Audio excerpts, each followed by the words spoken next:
Hello, hello, hello, hello! Si Phonix po ito ng Philippine Old Collection. So ngayon, ano nga natin? Picture. Ito ay isang kalan. De uling. Clay pot. Itong isa, clay pot. So ginagamitan ng kundi uling ay wood. Mga sanga-sanga. So ito ay clay na hindi glazed. Medyo nagamit na rin, pero may bago eh. Ito yung takip eh, hindi ito yung original nito.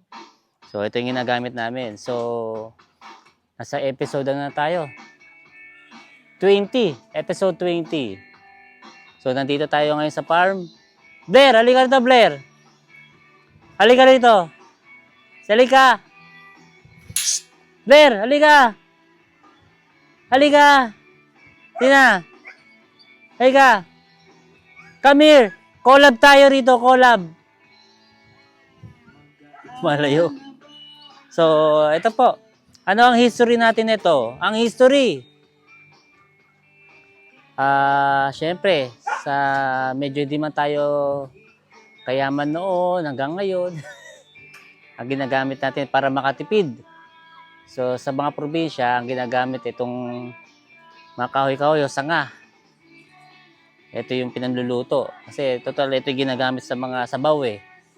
Mga sinampalukan, kare-kare, nilaga. Ang sarap nito, slow cooking. Kumbaga. So, ipakita ko sa inyo. Ayan po. Wala na rin akong masabi. Kasi kung ano yung pumasok sa utak ko, yun lang. So, si Phonix po ito ng Philippine Old Collection. At tignan nyo po. Ayan po. Ng malapitan. So, bago yung takip eh. Pero maliit lang yung takip na yan. Ayan ito, luma. May mga gumagawa pa rin ito. May gumagawa pa rin. So, kung makikita nyo, andun yung kahoy. Ayan. Nagamit namin po. Kalandi uling. Ayan. So, nilagyan namin ng stand para hindi lagi nakatayo. So, kung magtitipid tayo, yan po. Ang kalandi uling.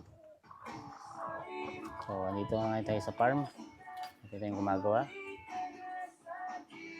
Ang mga manok. Ayan. Tayo sa farm namin. Dito sa Pulong Buhangin. Ayan po. Kung makikita nyo. Diba? Yung pinapagawa kong project. Ayan. Isang trailer. Watch out.